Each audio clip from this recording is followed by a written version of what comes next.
Para bapak dan ibu dan saudara-saudari sekalian yang kami cintai dalam Yesus Kristus. Karena cukup panjang tadi bacaan ini sehingga saya tadi kurang sudah hebat kali cara aku membaca. Seperti main drama. Tapi memang luar biasa cerita di sini ya. Bapak, si bungsu yang nakal, dan si sulung yang tak jelas. Jadi ada seorang yang sudah tua ya, sudah lansia, duduk di taman dan menangis sampai polisi datang. Kenapa bapak menangis? Dua anakku katanya. Kalau si sulung itu tak tahu lagi aku, tapi si bungsu anakku ini sangat baik, istrinya pun sangat baik, cucu-cucuku sangat baik. Dan kalau pagi mereka membangunkan aku, memberikan aku sarapan, mas cucu bermain-main, siang mereka datang lagi memberikan bubur, dan malam lagi mereka sangat baik kepada aku, sangat baik, sambil menangis. Wah, polisi pun, jadi kenapa bapak menangis? Itulah, kenapa itu? Saya tidak tahu di mana sekarang rumahku, katanya. Oh sudah, itu yang tak tahu dia, karena namanya sudah lansia kan, tak tahu lagi dia pulang ke rumahnya. Itu rupanya, kalau si bungsu itu dipujanya. Kalau kali ini tentang perumpamaan anak hilang, sebenarnya keluar perumpamaan ini karena tadi orang-orang Farisi ya, dan para semua yang merasa diri baik, justru mereka ini marah karena Yesus makan dan juga datang ke rumah orang-orang Farisi, orang-orang bea cukai yang dianggap orang berdosa. Marah.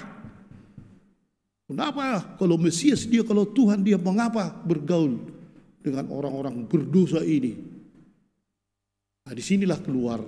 Kalau kita lihat memang bisa ada pertanyaan ya, Bapak, di mana ibunya ya? Karena Bapak itu terus bercerita, apakah sudah duda ini? Sebenarnya ini cerita Bapak dan Ibu lah serentak di sini ya.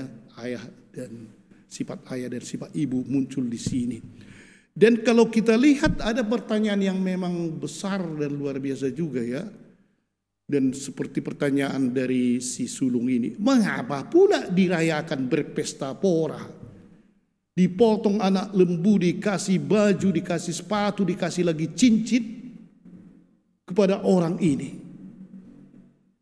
Dan kalau kita perhatikan memang inilah sifat Bapa atau Allah.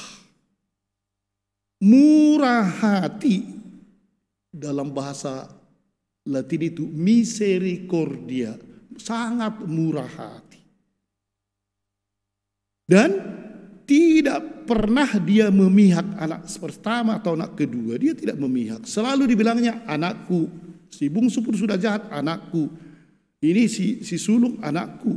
Dia tak pernah memihak. Justru anaknya ini, si sulung itu kan mengatakan kepada bapaknya, itulah anakmu. Dia sudah mau pergi kemana-mana, anakmu. Tidak dibilang adikku, tidak.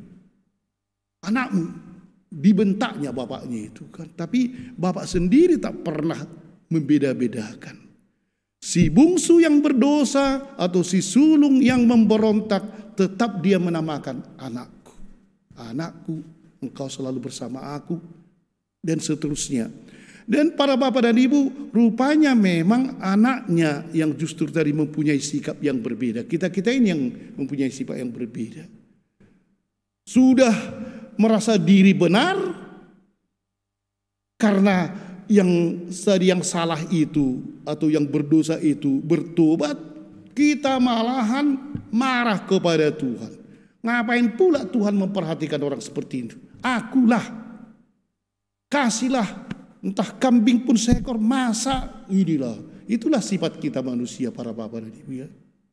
Dan pada hari ini justru jalan pikiran kasih lebih penting daripada melihat dosa. Tak ditanya oleh bapak itu tadi, dari mana kau sebenarnya? Apa yang kau buat? So, ketika dia berlutut tadi anak itu, dia tidak bertanya.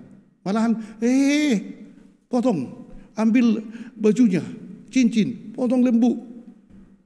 Mungkin kalau kita, ya, kalau ada kawan kita mungkin atau orang yang di komunitas kita atau siapa, memang kau pun kurang ajar kau, ya. Anggar jago kau pura-pura menangis kau, pikir-pikir kau. Ini tidak ditanya, sikit pun tak ditanya tentang dosa-dosanya. Itulah sifat Bapa. Malahan Bapa itu memulihkan nama dan harkat dan hak dari anaknya. Karena tadi sudah lari kan sebenarnya, berikanlah warisanku. Bapaknya masih hidup sudah minta warisan. Tetapi karena itu orang-orang sudah melihat ini bukan anaknya lagi. Cincin tak ada lagi. Dan dibuatlah pesta. Dan diangkat lagi martabaknya. Dan akhirnya martabaknya kembali menjadi anak. Itulah Bapa. Kalau si bungsu memang itulah mewakili semua orang-orang berdosa yang mau kembali. Jadi di situ Yesus memang dikritik karena dekat dengan orang berdosa. Dan akhirnya Tuhan Maha Pengasih dan Pemurah ini tidak ada gangguan apapun. Walaupun dia dikritik, memang dia datang untuk semua orang, bukan orang sehat katanya kan, tapi untuk orang berdosa. Dan kalau kita lihat memang si bungsu ini kurang ajar sebenarnya dia. Semua dia buatnya. Dan akhirnya memang dia direndahkan serendah-rendahnya. Untuk orang Yahudi itu memelihara babi salah kan, udah najis itu kan. Dan ini malahan dia mau makan makanan yang diberikan kepada babi. Sudah sangat direndahkan serendah-rendahnya. Dan memang akhirnya dia kehilangan martabat sebagai manusia. Makanan babi mau dimakannya, itu pun tak diberikan. Tapi disitulah dia luar biasa, ya, menyadari bahwa dia itu sudah jatuh, martabatnya sudah hilang. Dia tidak bunuh diri. Dia akhirnya berdiri tegak. Aku bertobat, biarlah aku tidak diakui Bapakku, aku mau pergi. Disinilah yang terjadi. Dan akhirnya krisis yang dialaminya, dosa-dosa yang dialaminya membuat dia tobat. Dan itulah masa prapaskah. Kalau anak sulung para bapak dan ibu dan saudara sekalian, memang dia tersesat di rumahnya sendiri. Di rumahnya sendiri dia sesat. Dia sangat menikmati semuanya, tetapi sesat, tidak masuk ke rumah dan tidak masuk ke pesta. Dan udahlah.